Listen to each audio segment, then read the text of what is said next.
Hello friends, a very warm welcome to your desirable YouTube channel Asa Study Campus. My name is Anupam Dubey. Guys, आज हम लोग matrices के multiplication की बात करेंगे. हिंदी में बोले तो अवयवों के गुणनफल की बात करेंगे. ठीक है गाइस, चलिए. तो कॉन्सेप्ट आज का बहुत प्यारा सा होने वाला है गाइस. Multiplication of matrices. ठीक है, अवयवों का गुणन. चलिए, मैंने लेट कर लिया. लेट मान लिया ए एक मैट्रिक्स है आपके पास, जिसको मैं ब्रीफ फॉर्म में इस तरीके से रिप्रेजेंट करता हूं, m/n ऑर्डर की. And matrix Big R/S order की. ठीक है गाइस, टू मैट्रिक्स है आपके पास. तो अगर मान लो आपको ये कैलकुलेट करना है ए बी. क्या कैलकुलेट करना है? ए बी कैलकुलेट करना है. ठीक है, to calculate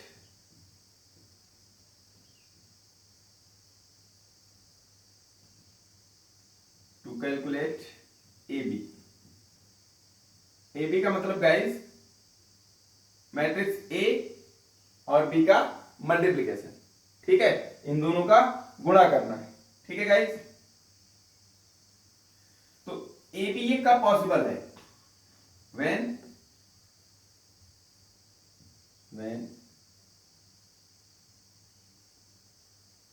A B find करना है गाइस. पहले ए फिर बी, ए इंटू बी. तो फर्स्ट मैट्रिक्स ये है ए. इधर देखना, ये फर्स्ट है, ये सेकेंड है. फर्स्ट मैट्रिक्स का जो ऑर्डर है उसमें नंबर ऑफ कॉलम, स्तंभों की संख्या. दूसरी मैट्रिक्स जो हो बी, उसकी रो के बराबर होना चाहिए. ठीक है, एन की वैल्यू आर के बराबर होना चाहिए. ठीक है गाइस, इसमें स्तंभों की संख्या इसके पंक्तियों की संख्या के बराबर होनी चाहिए, तभी ए बी पॉसिबल होता है. When n is equal to R. Guys, जब n किसके इक्वल होगा? r के. मतलब ए बी फाइंड करना है, तो ए फर्स्ट हो जाएगी, बी सेकेंड. ए का मतलब फर्स्ट का. फर्स्ट मैट्रिक्स में स्तंभों की संख्या, it means number of column, second वाले के नंबर ऑफ रो के इक्वल होगा, तभी a इंटू बी पॉसिबल होगा. इन दोनों का मल्टीप्लिकेशन ए बी. ठीक है guys, when n is equal to R, तभी आप ए बी कैलकुलेट कर सकते हैं. ठीक है, तो मैं यहां पे लिख दे रहा हूं, if n is equal to R, then A B, A into B is possible. तभी ए का बी से गुणन संभव होगा. हिंदी वाले भाई साहब भी समझ लें. जब पहली आव्यूह में स्तंभों की संख्या दूसरी आव्यूह के पंक्तियों की संख्या के बराबर हो, तभी ए बी पॉसिबल होगा. ठीक है गाइस, तो जो भी कहे, ए बी कह रहा है तो ए फर्स्ट मान लेंगे, बी सेकेंड. ठीक है गाइस, तो ए में स्तंभों की संख्या चेक कर लो. ठीक है, और बी के पंक्तियों की संख्या चेक कर लो, अगर दोनों आपस में इक्वल हैं. ठीक है गाइस, तभी ए बी पॉसिबल है. मैं जो कह रहा हूं, ए बी ऑर्डर दिमाग में रखना. ए बी के लिए ए का जो नंबर ऑफ कॉलम है वो बी के नंबर ऑफ रो के इक्वल होना चाहिए. ठीक है गाइस, अगर मान लो आपको पहले नंबर पे कैलकुलेट करना था, सेकेंड वन पे टू कैलकुलेट आपको क्या कैलकुलेट करना है? बी ए. अब मैंने ऑर्डर चेंज कर दिया गाइस. बी ए का मतलब क्या है? चलिए, बी ए, अब बी फर्स्ट मैट्रिक्स का काम कर रही है, ए सेकंड मैट्रिक्स का. तो ये बी ए का मतलब इसको फर्स्ट मानेंगे. ठीक है ना, तो फर्स्ट में, अब बी में नंबर ऑफ कॉलम, बी में नंबर ऑफ कॉलम, पहले का नंबर ऑफ कॉलम ही चेक करना है. तो बी यहां पे फर्स्ट का काम कर रही है, तो इसके नंबर ऑफ कॉलम इसके जो इधर लिखी हुई है, ठीक है, इसके नंबर ऑफ रो के इक्वल होना चाहिए। ठीक है गाइस, तभी बी ए पॉसिबल होगा। ठीक है गाइस, आई होप आपको समझ में आ रहा होगा। चलिए, तो व्हेन बी ए आप कब कैलकुलेट कर सकते हैं? When S is equal to M, S is equal to M। ठीक है गाइस, आई होप आपको समझ में आ रहा होगा गाइस। ठीक है, तो गाइस बी ए कब पॉसिबल होगा? जब S is equal to M होगा।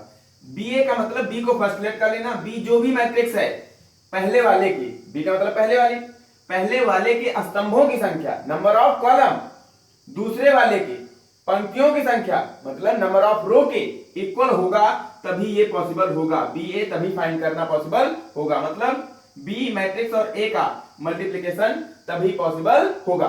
ठीक है गाइस, आई होप आप समझ पा रहे होंगे।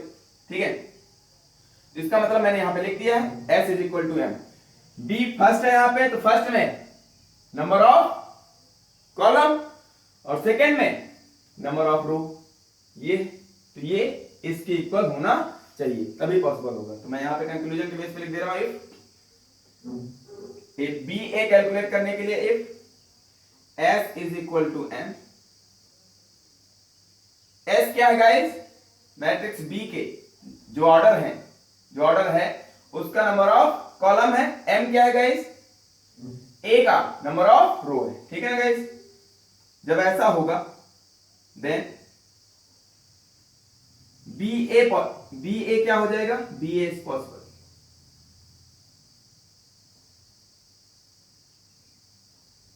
बहुत ही इंपॉर्टेंट बात है गाइस। ठीक है, तो आई होप आपने यहां तक नोट कर लिया होगा। अब हम लोग इसके कंक्लूजन की तरफ चलेंगे। अब यहां से कंक्लूजन गाइस क्या होगा? ए बी आपने फाइंड कर लिया, अभी फाइंड करना मैं बताऊंगा ए बी कैसे। ए बी का मतलब फर्स्ट और सेकंड जो मैट्रिक्स है इनका मल्टीप्लिकेशन कैसे करते हैं वो भी सीखेंगे हम लोग। तो इसका ऑर्डर क्या होगा? जो ए बी के मल्टीप्लिकेशन से, यानी दो मैट्रिक्स के मल्टीप्लिकेशन से जो मैट्रिक्स आएगी उसका ऑर्डर क्या होगा। ठीक है गाइस, यहां पे इंप्लाइज दैट करके आप लिख लीजिए order of A B, A into B. ठीक है, ए बी का ऑर्डर क्या होगा? ए बी के लिए गाइस क्या इक्वल है? एन आर के इक्वल है। तो समझाने का तरीका, एन जो तरीका होता है उसकी वजह से एन आर से कैंसिल आउट। ठीक है गाइस, समझने का तरीका बचा क्या? एम एस बच रहा है, तो ए बी आप फाइंड कर रहे हो तो पहले जो फाइंड कर रहे हो उसका जो बच जाए वो पहले लिखना है। एम नंबर ऑफ रो बच रही है, एम बाई एस सेकेंड का, बी का क्या बच रहा है? एस। तो जो ओवरऑल ए बी मिलेगा, ए बी मैट्रिक्स जो होगी, भाई मल्टीप्लाई करेंगे तो एक मैट्रिक्स ही मिलेगी। तो जो मैट्रिक्स होगी उसको मैं सी लेट कर ले रहा हूं ओवरऑल। जो सी का ऑर्डर होगा एम बाई एस का होगा। ठीक है गाइस, यहां से क्या होगा? सेकेंड वाले से order of matrix B A is equal to, अब इसमें क्या इक्वल है गाइस? एस एन के इक्वल हो गया, एस एन को खा जाएगा। अब इधर से आ रहे हैं बी ए कर रहे हैं तो बी में क्या बच जाएगा? जब एस एन को खा जाएगा तो आर बचेगा, आर बाई एन। ठीक है गाइस, एस एन को खा गया, आर बाई एन। ठीक है, आई होप आप समझ पा रहे होंगे। अब एग्जांपल से आपको बहुत ही अच्छे समझ में आने वाला है। ठीक है गाइस, तो नोट कर लीजिए इसको। अब चलते हैं हम लोग कुछ इंपॉर्टेंट क्वेश्चंस की तरफ, जो छोटे छोटे क्वेश्चंस होंगे, क्या पॉसिबल है क्या नहीं पॉसिबल है। ठीक है, चलिए गाइस कुछ एग्जांपल हम लोग देखते हैं। ठीक है, कि क्या पॉसिबिलिटी है, ए बी पॉसिबल होगा या नहीं, बी ए पॉसिबल होगा या नहीं। इनके ऑर्डर्स मैंने इधर राइट डाउन किए हैं। ठीक है ना गाइस, चलिए ऑर्डर ऑफ ए 3/2 का है, ऑर्डर ऑफ बी कितना है? 2/4 का है। ठीक है, तब आपको ये जज करना है कि क्या ए बी मल्टीप्लीकेशन पॉसिबल है, बी ए पॉसिबल है कि नहीं। ठीक है, चलिए तो इतना आप सबको पता है। ऑर्डर किस फॉर्म में रीड करते थे हम लोग? रो बाई कॉलम के फॉर्म में। ठीक है गाइस, ये रो है ये कॉलम है, ये बी का रो है ये कॉलम है। ठीक है, कोई मैट्रिक्स है आपके पास जिसका ऑर्डर गिवन है आपके पास। ठीक है, तो ऑर्डर को देख के आप ये जज कर सकते हैं कि ए बी पॉसिबल है या नहीं, बी ए पॉसिबल है या नहीं, ये मैंने अभी आपको सिखाया। ये number of row, number of column, ठीक है गाइस। तो ए बी के लिए क्या चेक करोगे, ए फर्स्ट मैट्रिक्स है, बी क्या है, सेकंड मैट्रिक्स है। तो ए का number of column A B check करना है पॉसिबल है या नहीं। तो मैंने कब बताया, इससे पहले बताया है कि इसके नंबर ऑफ कॉलम ए की जो पहली हो उसके नंबर ऑफ कॉलम दूसरी के नंबर ऑफ रो के इक्वल होना चाहिए, तभी ए बी पॉसिबल होगा। ए का नंबर ऑफ कॉलम बी के नंबर ऑफ रो के इक्वल है कि नहीं, इसका रो बाई कॉलम, तो ये रो है, ये कॉलम है, तो इसमें number of column number of row के इक्वल है कि नहीं। भाई 2 2 के इक्वल दिख रहा है कि नहीं दिख रहा है, आई होप आप समझ पा रहे होंगे गाइस। तो रो बाई कॉलम, ठीक है, रो बाई कॉलम। तो मैंने कहा ए बी निकालना हो तो जो पहला हो ए, उसके नंबर ऑफ कॉलम को देख लो, ठीक है, और बी के लिए नंबर ऑफ रो को देख लो। ये इसका कॉलम इसके रो के इक्वल आ गया तो हम कह देंगे ए बी पॉसिबल होगा। अब कुछ भी मैट्रिक्स आएगी मुझे अभी पता नहीं है, ठीक है गाइस, अभी सीखेंगे। तो ए बी पॉसिबल होगा, ठीक है, और ऑर्डर क्या होगा गाइस, ए बी की पॉसिबिलिटी होगी और ऑर्डर क्या होगा, जो बच जाए वही ऑर्डर होगा। ए बी कर रहे हैं तो ए में क्या बचा 3, जो ए बी मैट्रिक्स मिलेगी वो किस ऑर्डर की होगी, 3/4 ऑर्डर की, जो सेम होता था वो कैंसिल हो जाएगा, ठीक है, आई होप आप समझ पा रहे होंगे। बी ए की बात कर लेते हैं, बी ए, बी ए में बी फर्स्ट है, ए सेकंड है, तो बी में, बी के लिए ये पहली है, तो बी में नंबर ऑफ कॉलम 4 है गाइस, ठीक है, ए का नंबर ऑफ रो देखो 3 है, क्या ये दोनों सेम है, इसका नंबर ऑफ कॉलम इसका नंबर ऑफ रो क्या इक्वल है, नहीं है, पहले वाले का नंबर ऑफ कॉलम पहले वाले का नंबर ऑफ कॉलम, ठीक है गाइस, और दूसरे वाले का नंबर ऑफ रो अगर इक्वल है तभी वो मल्टीप्लिकेशन पॉसिबल होता है। अब यहां पे बी ए पॉसिबल होगा नहीं, क्योंकि 4 इसका कॉलम इसके रो के इक्वल नहीं है, ठीक है गाइस, तो बी ए पॉसिबल ही नहीं होगा, अगर पॉसिबल नहीं है तो ऑर्डर ही नहीं है, ठीक है। चलिए इस पे आते हैं 3/4 2/3, ए का ऑर्डर 3/4 है, बी का ऑर्डर 2/3, ठीक है। ए बी पॉसिबिलिटी होगी, ए का नंबर ऑफ कॉलम बी के नंबर ऑफ रो के क्या इक्वल है, नहीं, 4 2 के इक्वल नहीं है, तो ए बी पॉसिबल नहीं होगा, अगर पॉसिबल नहीं है गाइस तो ऑर्डर नहीं होगा, ठीक है।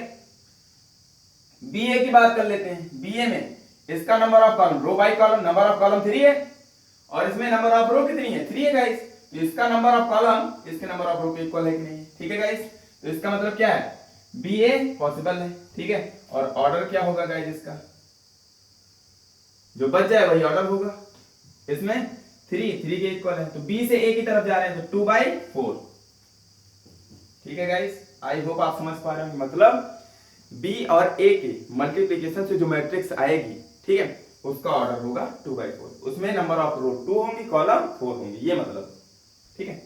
चलिए थर्ड पे आते हैं गाइस, 3/4। अब ए बी के लिए नंबर ऑफ कॉलम, ए का नंबर ऑफ कॉलम बी के नंबर ऑफ रो के इक्वल है कि नहीं गाइस, इक्वल है, इसका मतलब ए बी पॉसिबल है, ए बी का मल्टीप्लिकेशन पॉसिबल है, ऑर्डर क्या होगा गाइस, ये इसको खा जाएगा, ए बी है तो ए का क्या बच रहा है 3, बी का 3, ऑर्डर होगा इसका 3/3, ठीक है, मतलब थर्ड ऑर्डर की स्क्वायर मैट्रिक्स मिलने वाली है आपको गाइस, ठीक है। और बी ए की बात कर लें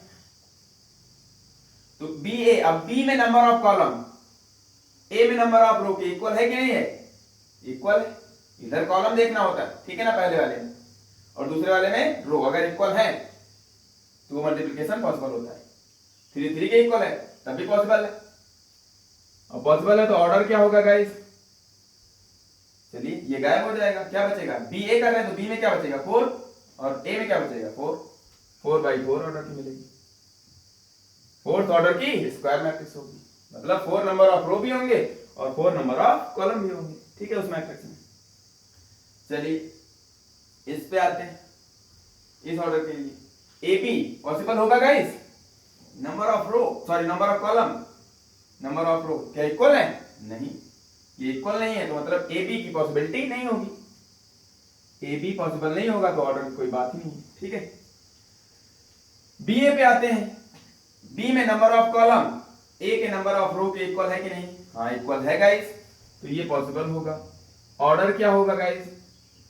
बी ए, बी ए ये तो उड़ जाएगा, बी से ए की तरफ आओ 3/4। ठीक है guys, third row fourth column, 4 column. ठीक है, 2/1 3/4। ए बी के लिए ए में नंबर ऑफ कॉलम, बी में नंबर ऑफ रो क्या इक्वल है? नहीं गाइस, ये इक्वल नहीं है, तो ए बी पॉसिबल नहीं होगा। ठीक है गाइस, तो ऑर्डर की कोई बात ही नहीं। बी ए की बात कर लेते हैं। बी ए, बी से ए की तरफ जा रहे हो, बी में number of column, row by column, column ये होता है, कॉलम 4 है, ए में नंबर ऑफ रो 2 है, क्या इक्वल है? ये इसके इक्वल नहीं है गाइस, तो इसका मतलब ये भी पॉसिबल नहीं होगा, बी ए की पॉसिबिलिटी भी नहीं होगी। ठीक है गाइस, आई होप आपको यहां तक समझ में आ गया होगा। ठीक है गाइस, अब यहां पे एक ध्यान से देखिए थर्ड नंबर का केस, जब पहली मैट्रिक्स 3/4 की हो और दूसरी मैट्रिक्स उसी का रिवर्स हो जाए, 4/3 ऑर्डर की हो जाए। रिवर्स है ना गाइस, इसमें नंबर ऑफ रो 3 कॉलम 4, इसमें रो 4 कॉलम 3, उल्टा हो जाए उसका। ठीक है गाइस, तब देख पा रहे हैं दोनों की पॉसिबिलिटी है। ठीक है गाइस, पॉसिबिलिटी दोनों की है, ए बी भी पॉसिबल है और बी ए भी पॉसिबल है, ए बी बी ए दोनों पॉसिबल, तो ऑर्डर तो होगा ही। ठीक है, पॉसिबिलिटी दोनों की है। जब ये किस ऑर्डर की है, मैंने इसको लेट कर लिया m/n की, और ये किसकी है? n/m की हो जाए, तब अगर इस तरीके से दो मैट्रिक्स हैं आपके पास इस ऑर्डर की, रिवर्स ऑर्डर की, तब ए बी और बी ए दोनों पॉसिबल होंगे गाइस। और बट दोनों का ऑर्डर क्या है guys?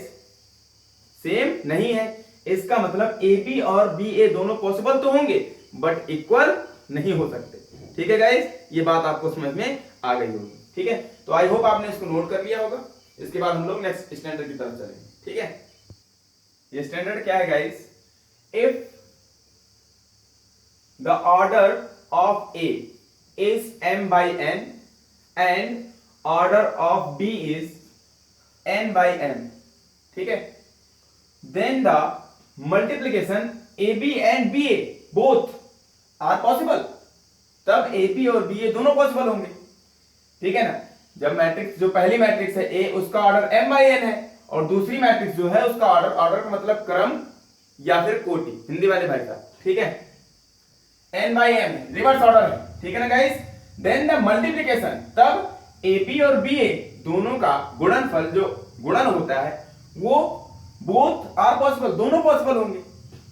And the resultant matrix, resultant का मतलब AB जब गुणा करने के बाद जो मैट्रिक्स आएगी, ठीक है ना गाइस, और BA का मतलब B में A से मल्टीप्लाई करने के बाद जो मैट्रिक्स आएगी वही रिजल्टेंट मैट्रिक्स कहलाएगी। रिजल्टेंट मतलब परिणामी, परिणाम स्वरूप क्या है। ठीक है ना, दो क्रिकेट मैच हुए, ठीक है ना, उनमें से कौन सा सीरीज, कौन सी टीम मान लो जीत रही है, हार रही, कुछ भी हो, तो जो जीत रही है, ठीक है ना, उसके लिए रिजल्टेंट क्या होगा कि ओवरऑल सीरीज जीत गई, और जो हार रही है रिजल्टेंट क्या होगा उसके लिए? रिजल्टेंट मतलब परिणाम स्वरूप दोनों मैच होने के बाद क्या हुआ, वो रिजल्ट हुआ, उसी को रिजल्टेंट बोलते हैं। ठीक है गाइस, तो रिजल्टेंट मैट्रिक्स का मतलब ए बी और बी ए, ठीक है ना, ये दोनों भी मैट्रिक्स होंगी, तो जो मल्टीप्लाई करने के बाद जो मैट्रिक्स मिल रही है वो रिजल्टेंट मैट्रिक्स, परिणामी आव्यूह। ठीक है ना गाइस, ये मतलब, तो जो रिजल्टेंट मैट्रिक्स मिलेगी वो किस ऑर्डर की होगी? हमेशा सेकेंड ऑर्डर, थर्ड ऑर्डर, 3/3, 4/4, ये मतलब, ठीक है ना, एक स्क्वायर मैट्रिक्स होगी हमेशा। क्या होगी गाइस? स्क्वायर मैट्रिक्स होगी। हिंदी वाले भाई साहब लिख लें, ये स्टैंडर्ड क्या है? यदि एक मैट्रिक्स A है, उसका ऑर्डर m/n है, और मैट्रिक्स B का ऑर्डर n/m है, मतलब रिवर्स ऑर्डर की है दोनों, तो BA, AB और BA दोनों क्या होंगी? पॉसिबल होंगी, दोनों संभव होंगी, मल्टीप्लिकेशन दोनों आएगा। ठीक है ना, एंड द रिजल्टेंट मैट्रिक्स, और जो परिणामी मैट्रिक्स होगी वो हमेशा कैसी होगी? स्क्वायर मैट्रिक्स होगी। स्क्वायर मैट्रिक्स का मतलब गाइस वर्ग आव्यूह होगी, जैसे 2/2 की, 3/3 की, कुछ भी, n/n की, m/m की, कुछ ना कुछ मिलेगी। तो ये इससे पहले मैंने जो भी टेबल बनाई थी गाइस, उसमें ये मैंने दिखाया था, एक मैट्रिक्स थी ऑर्डर ऑफ, एग्जांपल के थ्रू मैं समझाता हूं, ऑर्डर ऑफ ए, ठीक है गाइस, उसमें क्या था 3/4 ऑर्डर की थी। ऑर्डर ऑफ बी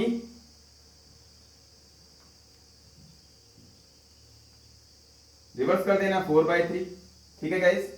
तब आप ए बी और बी ए फाइंड करते थे, ठीक है। अब देखिए ए बी का मतलब, पहले मैट्रिक्स ए है, ए में नंबर ऑफ कॉलम 4, बी में नंबर ऑफ रो देखना है, ठीक है ना। पहले का नंबर ऑफ कॉलम और दूसरे का नंबर ऑफ रो देखना है। पहले का नंबर ऑफ कॉलम अगर दूसरे के नंबर ऑफ रो के इक्वल आ गया तो ए बी पॉसिबल है, ठीक है। ऑर्डर क्या हो गया गाइस, ए बी, क्या बचा 3/3, ए से बी की तरफ जाओ जो बच जाए 3/3। क्या स्क्वायर मैट्रिक्स ए बी मिल रही है कि नहीं गाइस, ए बी दोनों पॉसिबल है, ए बी और बी ये दोनों पॉसिबल होंगे। ऑर्डर क्या होगा दोनों का, स्क्वायर मैट्रिक्स। ऑर्डर क्या होगा 3/3 या 4/4, या फिर उसी को कह सकते हो स्क्वायर मैट्रिक्स होगी, ठीक है। अब देखिए बी ए पॉसिबल है कि नहीं, बी से ए की तरफ आइए, तो बी में नंबर ऑफ कॉलम 3 है, ए में नंबर ऑफ रो 3 है गाइस। देखिए इसमें नंबर ऑफ कॉलम इसके नंबर ऑफ रो के इक्वल आ रहा है कि नहीं आ रहा है, तो मतलब ये भी पॉसिबल है। ऑर्डर क्या होगा गाइस, अब ये इसको खा जाएगा, इससे इस तरफ आ रहा है तो क्या बचेगा इसमें 4 और इसमें भी 4 बचेगा, तो 4/4 ऑर्डर की होगी। अब देखिए समझ में आ गया होगा आप लोगों को, ए बी और बी ए दोनों पॉसिबल है और दोनों का ऑर्डर गाइस देखो, इसका 3/3 है, इसका 4/4 है, दोनों स्क्वायर मैट्रिक्स है कि नहीं। ए बी मतलब जो भी रिजल्टेंट मैट्रिक्स है, ए और बी का मल्टीप्लाई करने के बाद जो मैट्रिक्स आ रही होगी गाइस, उसका ऑर्डर देखिए 3/3 का होगा, स्क्वायर मैट्रिक्स है कि नहीं, रिजल्टेंट मैट्रिक्स, ठीक है। बी ए वो भी क्या है, स्क्वायर मैट्रिक्स है कि नहीं, ऑर्डर अलग अलग है बट स्क्वायर है कि नहीं, स्क्वायर मैट्रिक्स है, ठीक है गाइस। अरे 3 का स्क्वायर होगा 4 का स्क्वायर होगा, ये नहीं, मतलब रो बाय कॉलम सेम होनी चाहिए दोनों, ठीक है। 3/3 4/4। आई होप आपको समझ में आ गया होगा ये स्टैंडर्ड, ठीक है गाइस। अब चलते हैं हम लोग नेक्स्ट स्टैंडर्ड की तरफ, ठीक है। चलिए गाइस, अब जो मेन स्टैंडर्ड है आपका, मेन स्टैंडर्ड क्या है, मैंने मान लिया लेट ए एक मैट्रिक्स है गाइस m/n ऑर्डर की, जिसका एलिमेंट ए आई जे से रिप्रेजेंट किया है मैंने, और उसी मैट्रिक्स के जो ith रो के एलिमेंट हैं, हिंदी बोले तो मैट्रिक्स ए के iवीं पंक्ति के अवयव, ठीक है गाइस, मैंने ये दिखा दिया। ए I1 आई रो का, ith रो कोई होगी ऐसे, ith रो है ये, ith रो, ठीक है। तो ए आई फर्स्ट एलिमेंट, ith रो का फर्स्ट एलिमेंट, ए ith रो का सेकंड एलिमेंट, ए ith रो का थर्ड एलिमेंट, ठीक है गाइस। आई होप आप समझ पा रहे होंगे, ith रो का थर्ड एलिमेंट, ith रो का सेकंड, ith रो का फर्स्ट। तो ये रो तो नहीं चेंज हो रही है, मतलब आई नहीं चेंज होगा, अगर ith रो मैंने मानी है तो आई तो नहीं चेंज होगा, मतलब फर्स्ट जो सफिक्स है वो चेंज नहीं होने वाला, सेकंड चेंज हो रहा है, कॉलम चेंज हो रहा है। देखिए guys 1 first column, second column, third column, तो नंबर ऑफ कॉलम को सेकंड जो सफिक्स होता है कॉलम को रिप्रेजेंट करता है, फर्स्ट सेकंड थर्ड, ऐसे ही कहां तक। ऑर्डर क्या है इसका m/n का, ठीक है ना गाइस। तो मैक्सिमम कॉलम कितने होंगे n, मतलब जो j की वैल्यू होगी, जो यहाँ पे 1 2 3 जो वेरिएबल चल रहा है, 1 2 3 जो वेरी कर रहा है, उसकी वैल्यू कहां तक जाएगी मैक्सिमम n तक। तो ith रो का nवां एलिमेंट, ठीक है ना गाइस। चलिए आई होप आपको यहां तक समझ में आ गया होगा। और एक सेकंड मैट्रिक्स मैंने लेट कर ली है, मैट्रिक्स बी, ठीक है, दूसरा अवयव बी मैंने मान लिया है, ठीक है ना। ये इक्वल है बी जे के, मैट्रिक्स बी को रिप्रेजेंट किया है मैंने, उसके एलिमेंट को बी जे के से, किस ऑर्डर की, n/p ऑर्डर की, ठीक है गाइस। देखिए हमें ए बी निकालना है, हमें क्या निकालना है, ए बी, ठीक है गाइस। आई होप आपको समझ में आ रहा होगा। तो ए बी फाइंड करने के लिए फर्स्ट मैट्रिक्स का number of column n, second matrix B के नंबर ऑफ रो के इक्वल है कि नहीं, देख पा रहे होंगे आप, पहले का कॉलम दूसरे के रो के इक्वल मैंने किया है, तभी ए बी पॉसिबल होगा।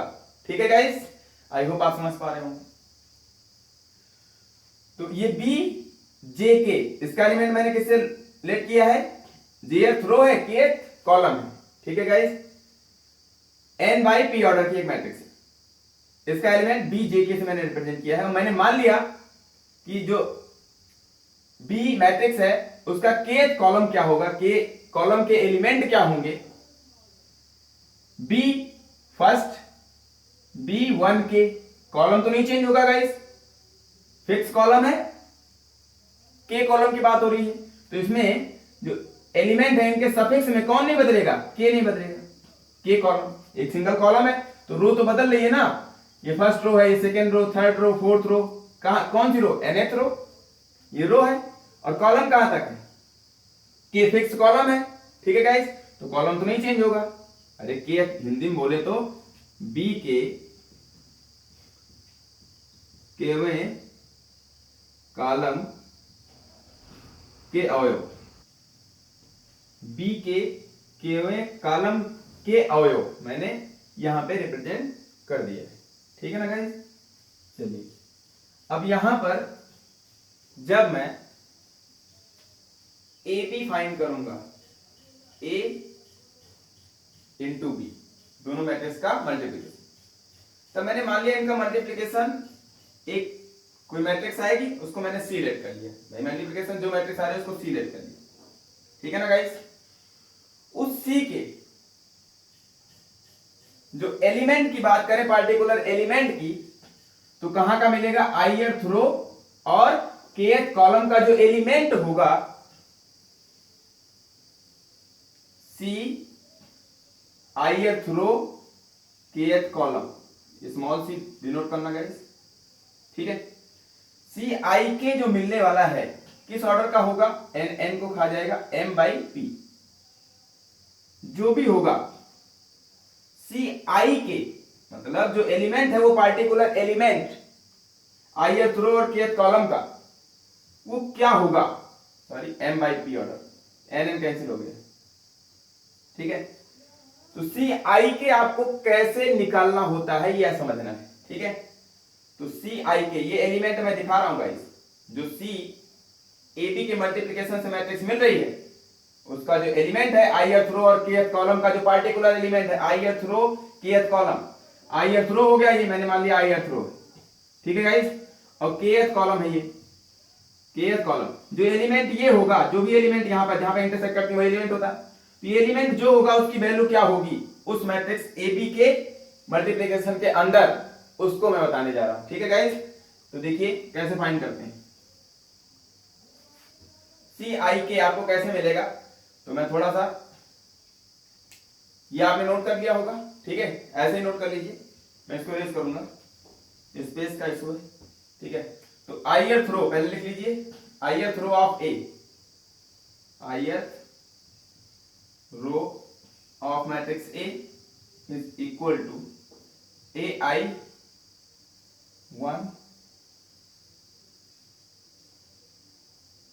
ai2 ai3 dot dot dot ain। ठीक है गाइस, और kth column of B, column of B यही कहीं लिख देते हैं, kth कॉलम ऑफ बी। ठीक है, सी का मतलब कॉलम है गाइस, जो हिंदी में लिखा हुआ वही लिख रहे हैं, मीनिंग वही।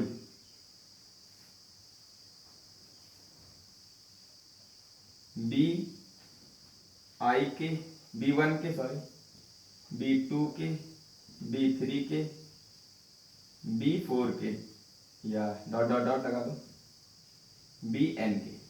ठीक है, अब जो सी आई जी स्मॉल ए बी से जो मिला था मुझे, एक सी मैट्रिक्स थी, उसका एलिमेंट सी आई, ith रो kth कॉलम का जो एलिमेंट है m बाई पी ऑर्डर की जो मैट्रिक्स मिल रही थी, सी आई के आपको कैसे मिलता है, सी आई के, ये एलिमेंट है, पार्टिकुलर एलिमेंट है गाइस, ith रो और kth कॉलम का जो एलिमेंट है Cik, स्मॉल Cik है ये, जो कैपिटल सी मैट्रिक्स में ये उसका एलिमेंट कैसे डिनोट करते हैं, किस तरीके से हम दिखाते हैं, ये दिखाना है आपको। चलिए एलिमेंट कैसे होगा, जो ऑर्डर से एलिमेंट को देखना है, ठीक है ना गाइस। ऑर्डर एलिमेंट को कैसे, ए ith रो का फर्स्ट एलिमेंट, तो इस कॉलम का भी फर्स्ट एलिमेंट, जो भी रो है ith रो है उसका फर्स्ट एलिमेंट और जो कॉलम है उसके फर्स्ट एलिमेंट को मल्टीप्लाई करो, ठीक है। मैट्रिक्स के जो ऑर्डर एलिमेंट हैं, मतलब फर्स्ट रो का फर्स्ट एलिमेंट और फर्स्ट कॉलम का फर्स्ट एलिमेंट मल्टीप्लाई करो, ए I1, ठीक है गाइस, इंटू बी 1k, ठीक है गाइस। अब यहां पे सेकेंड एलिमेंट, यहां पे सेकेंड एलिमेंट, ith रो का सेकेंड एलिमेंट, kth रो का भी सेकेंड एलिमेंट, ठीक है गाइस। ऑर्डर एलिमेंट की बात हो रही है, ठीक है। हिंदी में बोले तो एक क्रम से देखना है, जो क्रमानुसार अवयव आ रहे हों उनका मल्टीप्लिकेशन, ठीक है। a I2 b 2k,